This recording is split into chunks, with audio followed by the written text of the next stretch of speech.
Thank you. মায়ের পুজোগুলো দেখবো অবশ্যই অবশ্যই। রবীন্দ্রনাথ ঠাকুর ভক্তর ভালোবাসা, ঠাকুরের ভক্তি থাকি, আছি ঠাকুরের ঠাকুরের লক্ষ্মী ঠাকুরের, অবশ্যই অবশ্যই।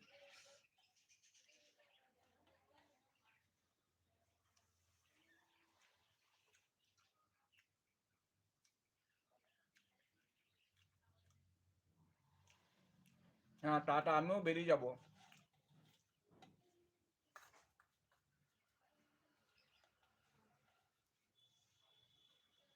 আমিও বেরিয়ে যাব, হ্যাঁ, আমিও বেরিয়ে যাব।